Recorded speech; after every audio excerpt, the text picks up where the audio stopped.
Amid the tragedy of the battle for Stalingrad, there were also moments of relaxation and laughter.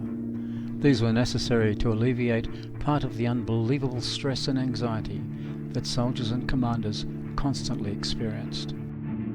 Here follows a selection of some anecdotal events.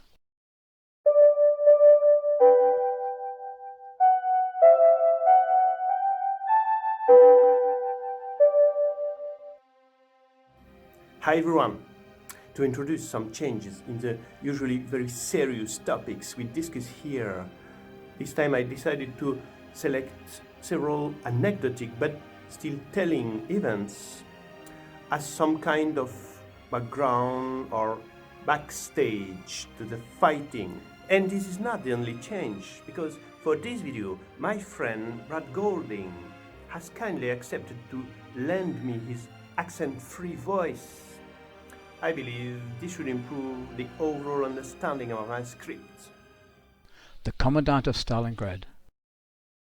At the beginning of September, as German troops were fighting in the suburbs of Stalingrad, General Paulus's adjutant, Colonel Artem, recorded the following incident. It was at this time that a keen old colonel reported to me. He said, "The Army High Command has sent me to the 6th Army as Commandant of Stalingrad. Once I have reported to the Commander-in-Chief, I want to take up my appointment." I found it hard to contain my laughter. "Then you will have to be patient for some time. Our divisions are still fighting on the edge of the city." "That cannot last much longer," he said. "Have you no idea? The taking of a single building can take days. Our tanks broke through in a thrust to the Volga as long ago as the 23rd of August, but we still have not been able to occupy the city. It took us 14 days to reach the outskirts." Go and report to the Army's Chief of Staff, Major General Schmidt. He can tell you much better than I can what is happening. The Colonel looked at me with a disappointed face. I called Schmidt and prepared him for his visitor. He laughed out loud. When I went on to tell him that the Commandant of Stalingrad had brought a whole staff along, he became seriously angry. What will we do with these people? Commandant of a city that's far from captured. That's simply grotesque. I will suggest to Paulus that he send these gentlemen back to Army Group B. Get in touch with the adjutant there and prepare him for it. My comrade at the Army Groups agreed to Schmidt's proposal. We were all agreed that the Colonel would not be reprimanded. Why not, however, blame the Army High Command? Did they still believe that the Red Army was defeated and that the capture of this vast city was a cakewalk? How could such things happen when we were sending daily situation and casualty reports? A soldier's account. KONSTANTIN ALEKSANDROVICH VAKAROV, sniper in the 284th Rifle Regiment, the 95th Rifle Division. There are simply no such words to describe what we experienced there.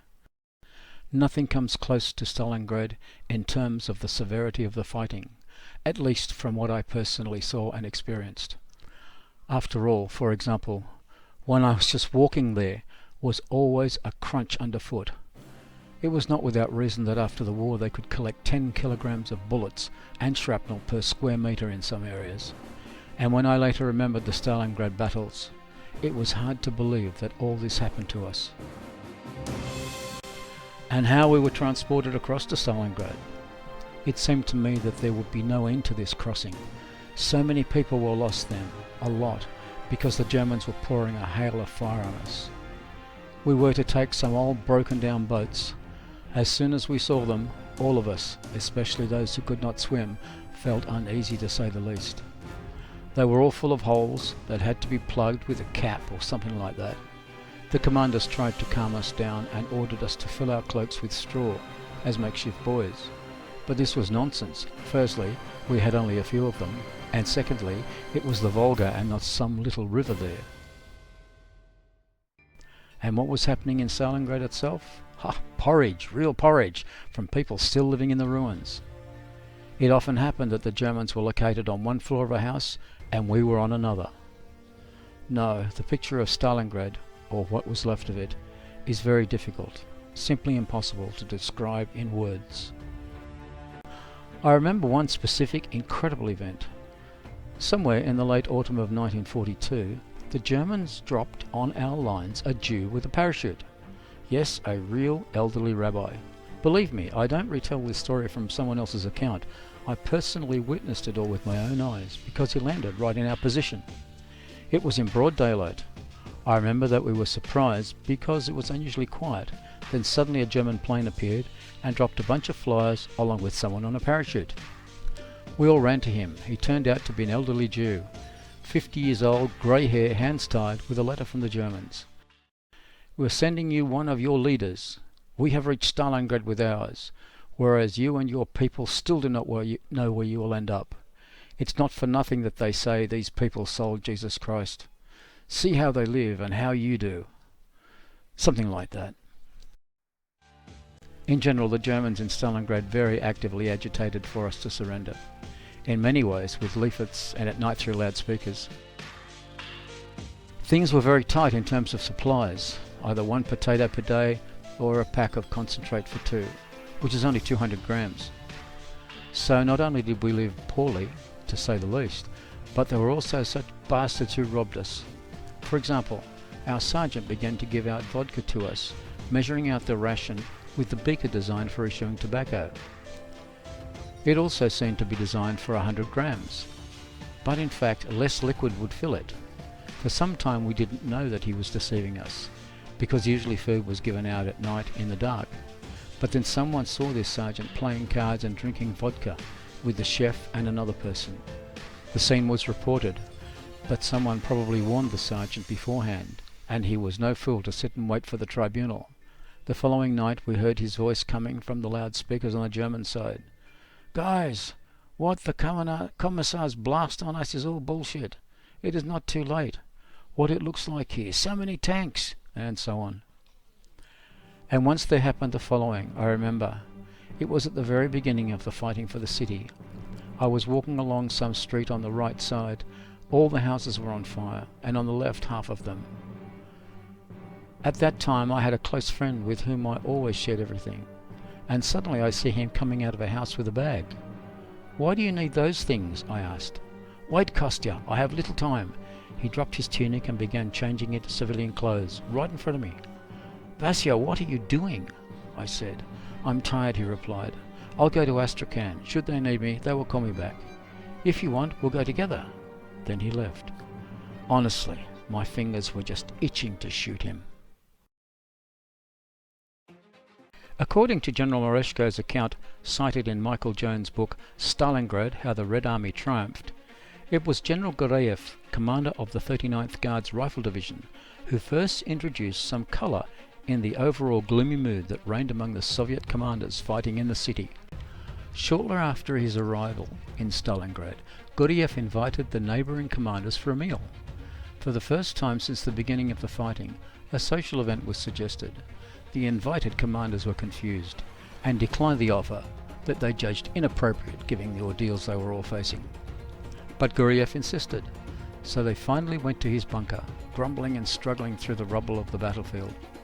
Following this meal, Stalingrad's divisional commanders began to invite each other, and soon regimental commanders did the same. Goliath didn't contend with that achievement. He acquired very impressive oak doors for his dugout, possibly from some administrative building, and went on joking, "Well, however difficult the fighting, we have the best dugout in the army." His aim was to encourage the other commanders to take trouble over their own dugouts, and this soon became a kind of contest. Everyone began searching for the best decorating items. It was a way to create some distance from the hard reality and to focus on something else other than the fighting for a moment. War correspondent Vasily Grossman caught this change, noting, "There was probably nowhere in the world where the construction of quarters was taken more seriously than in Stalingrad. When you were talking about someone, you always mentioned the quality of his bunker, just like a benchmark on which to judge his character and military skills." According to General Chuikov, Goliath was a resolute fighter, the kind of man whom the enemy would not find easy to dislodge. He didn't leave his command post, even with German machine gunners at the entrance.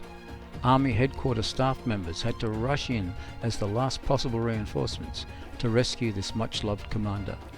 Oreshko, who was part of the rescue team, remembered that enemy soldiers were throwing grenades into his communication trenches when we reached the command post. and Goliath trained his subordinates in the same spirit, but he also created a mood of togetherness in adversity. However difficult the situation, he would ring around other commanders at night, find out how people were, and gossip with them. But when his magnificent oak doors were destroyed in an explosion, he was very upset about it, and a special army note was sent out lamenting the damage. Vasily Grossman wrote about Goliath, "No one else had so few men as he did, between 6 and 8 in each company, and no one else was so cut off from the rear. When they sent him reinforcements, a third of them would arrive wounded. No one, except perhaps Gorokov, had to put up with that. And yet he never let it overwhelm him. In the late evening he would take off his jacket and wipe the sweat from his red face, and the social niceties would begin. In the same harsh voice he would offer you vodka, shout orders down the telephone line to his battalion commanders, or abuse the cook for failing to grill the dumplings correctly. Everyone knew how difficult the fighting was in Goliath's sector, yet he took the trouble to ring around his neighbours every night to ask about their own situation. Everyone appreciated such an attitude." Songs. On the front line, more than anywhere else, music and songs were paramount to get rid of some battle stress and to maintain morale. When there was no gramophone at hand, German soldiers played a tune on a harmonica, whereas Russians, most of the time, simply sang alone or together. Contrary to propaganda broadcast through loudspeakers, which was usually answered by a hail of fire, traditional music was more appreciated and sometimes even called for. In Stalingrad, as frontline positions ran exceptionally near each other, the Germans would shout, "Ivan, boy, Katyusha!"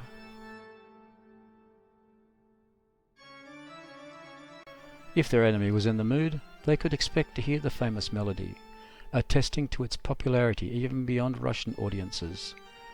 And how would it be otherwise? For such a universal song, the story of a girl waiting for her loved one, the soldier fighting at the front. Singing delighted the Stalingrad defenders.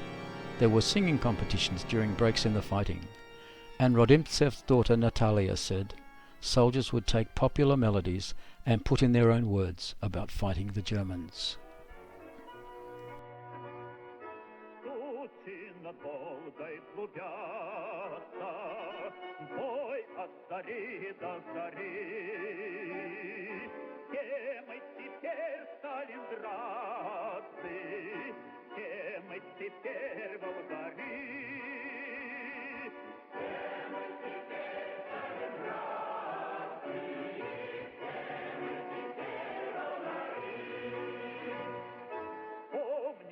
Бой за царицы шел за отрядом отряд.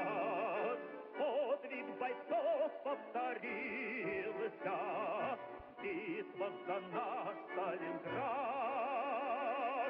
Подвиг бойцов повторился, битва за наш Сталинград.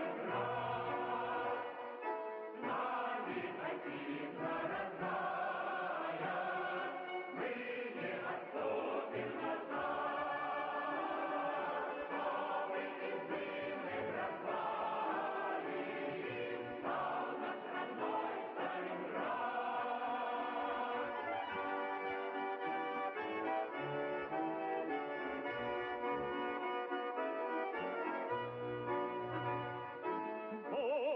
Опять озаряться, Волга сиянием зари. Все мы теперь сталинградцы, все мы теперь волгари.